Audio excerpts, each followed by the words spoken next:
Put your palms together like you're about to pray and press them completely flat. If a gap opens up between your palms, or your fingers stubbornly refuse to lie flat against each other, that gap is worth the next 20 minutes of your life. It's one of 8 signals your body uses to flag high blood sugar years before a lab report ever does. I'll walk you through all 8, including the 2 that I think people massively overthink and lose sleep over for nothing. Let's start with your hands. It's sign 1, your hands won't lie flat. Do the test properly first, because half the people who fail it are just doing it wrong. Elbows out, wrists level, fingers pointing at the ceiling.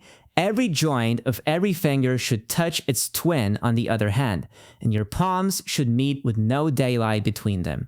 If your ring and pinky fingers arch away and you physically can't press them down, that's called a positive prayer sign. I ran this on myself the first time as a joke, fully expecting a clean result, and my left hand was noticeably stiffer than my right. Here's what that stiffness actually is. Sugar in your blood doesn't politely wait around to be burned for energy.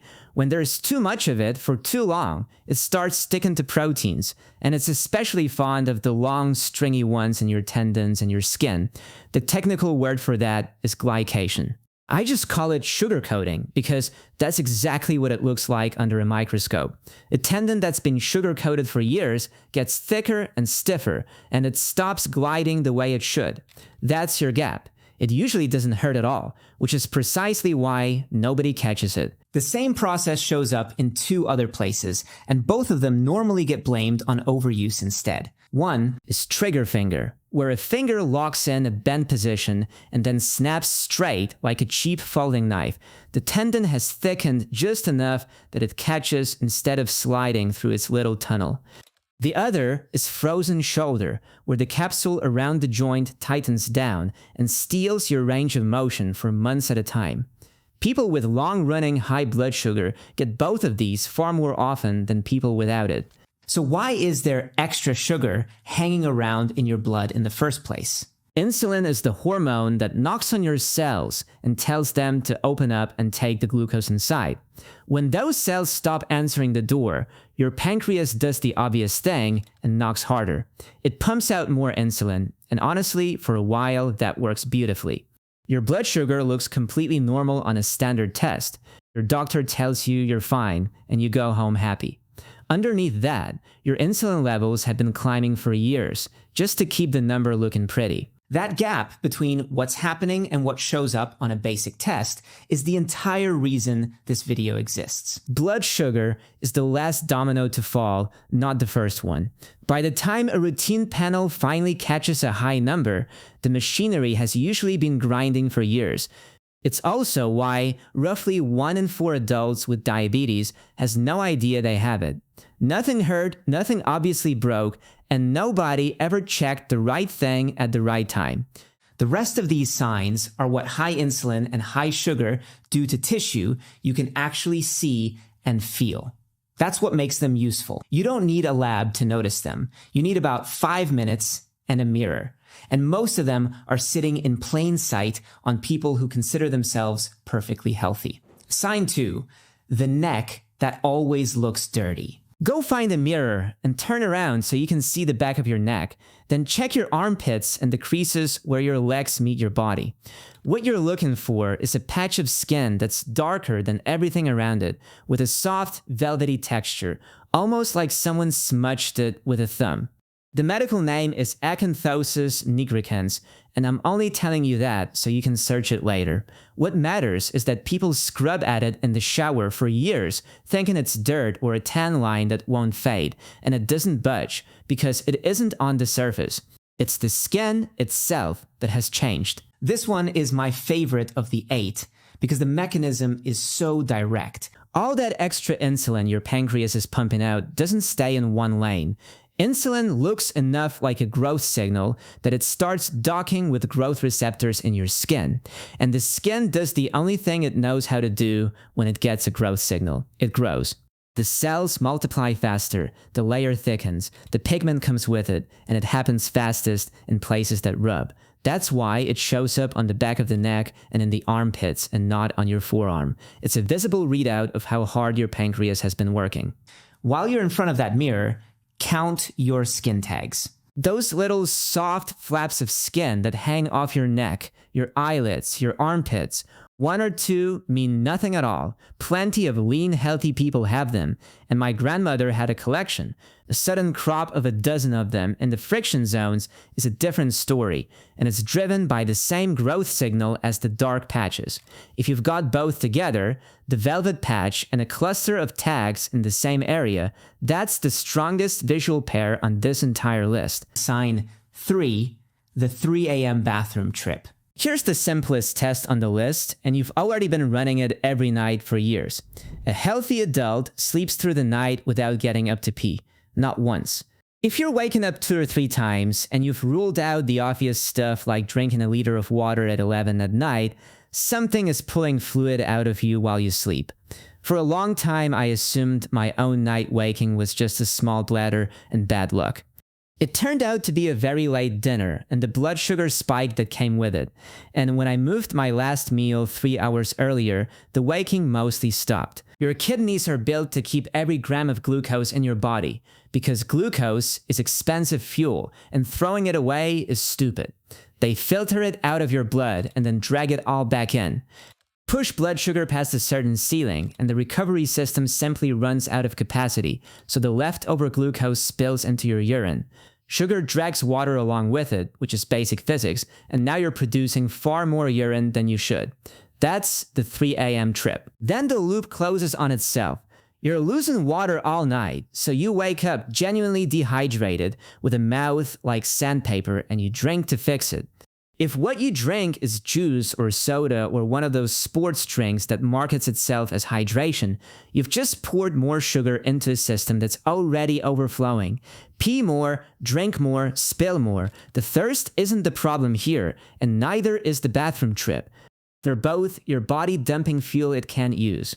And that's the part nobody explains to you. Sign 4.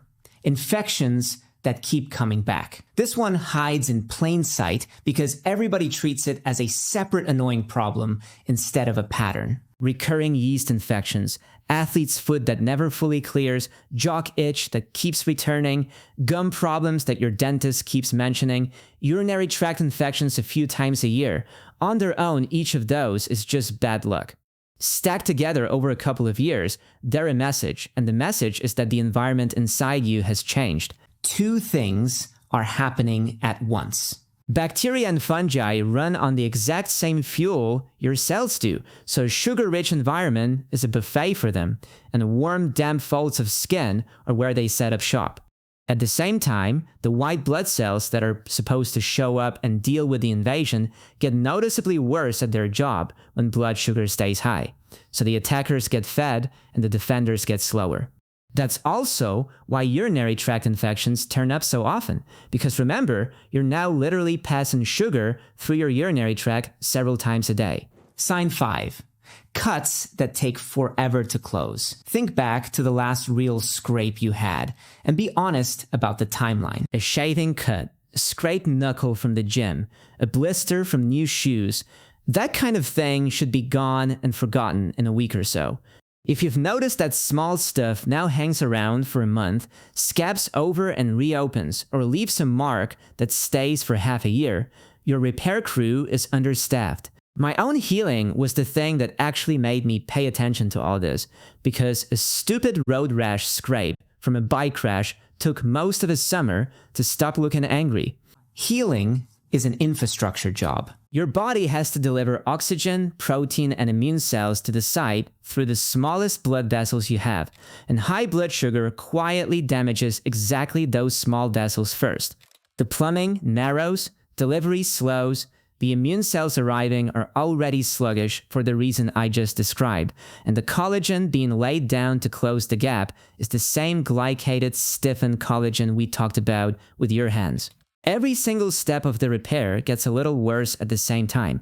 That's why slow healing is one of the most reliable signs on this list, even though it's the vaguest sounding. Sign 6. Your feet stop reporting back. Take your socks off for this one. You're checking for tingling, pins and needles, burning that shows up at night, or the opposite, patches that feel numb and far away, like you're wearing a sock that isn't there. It typically starts in the toes and creeps upward, and it hits both feet in roughly the same pattern, which is the detail that separates it from a pinched nerve in your back. Run a fingernail lightly along the bottom of each foot and compare sides. You want them to feel the same. If one side is dialed down, that's inflammation. Nerves get hit from two directions here. High sugar is directly toxic to nerve tissue over time, and the tiny vessels feeding those nerves are the same fragile plumbing that's already struggling.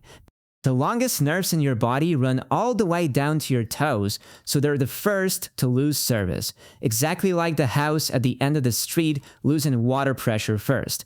That's why it starts in the feet and not the face. Now here's why I put this one so high on the list. Even though tingling pose sound harmless, your feet aren't just for standing. They're a sensor array that tells your brain where your weight is landing thousands of times a day, and they tell you the instant something is wrong. Lose that feed, and two things happen quietly. Your gait changes, so pressure lands in places that were never built to take it, and injuries stop announcing themselves. A blister, a small cut, a pebble that's been sitting in your shoe all day, none of it registers. Combine that with the slow healing from the last sign, and you've got the reason foot care becomes such a big deal for anyone with long-standing high blood sugar. Every doctor I've read on this says the same thing, which is to look at your feet daily rather than trust what you feel. Sign 7, the 3 p.m. crash you've normalized. Almost everyone I know describes some version of this and treats it as a personality trait. You eat lunch, you feel decent for about 40 minutes, and then somewhere around 3 in the afternoon, the lights go out. Heavy eyelids, foggy head, and a very specific craving for something sweet or another coffee. Then you eat the sweet thing, you feel better for 20 minutes, and you crash again. That pattern isn't a character flaw, and it isn't about willpower. It's a fuel delivery problem. Think about what's happening in the muscle cells that are supposed to be burning that lunch. The glucose is in your blood, and plenty of it, but the doors are sticky and the fuel isn't getting inside efficiently. So you're standing in a warehouse full of food with a lock on the pantry, and your brain does the sensible thing and asks for more food. The tiredness after a carb-heavy meal is your body telling you the delivery route is congested. Here's the part I actually find useful. The fix is often embarrassingly mechanical. A 10 or 15-minute walk after a meal gives your muscles a reason to pull glucose in through a route that barely needs insulin at all. And for me, that single habit did more for afternoon energy than any supplement I've ever tried. Sign 8. Vision that changes week to week. This is the one almost nobody connects, and it's oddly specific. Your vision goes blurry for a few days, then clears up on its own, then goes soft again a couple weeks later. People assume they need a new prescription, go get their eyes tested, and end up with glasses that feel wrong within a month.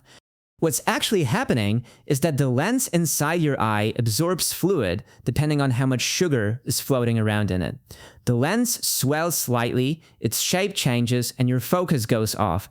Then the sugar comes down and the lens settles back. Your eyes are basically reporting on your blood sugar in real time. The separate, slower thing to know about is what happens to the tiny vessels at the back of the eye over years of high sugar, and that one doesn't announce itself at all. There's no blur, no pain, no warning, and it can be well underway before anything feels off. That's the entire argument for an actual eye exam rather than a self-check in the bathroom mirror. I mention it because it breaks the pattern of everything else in this video.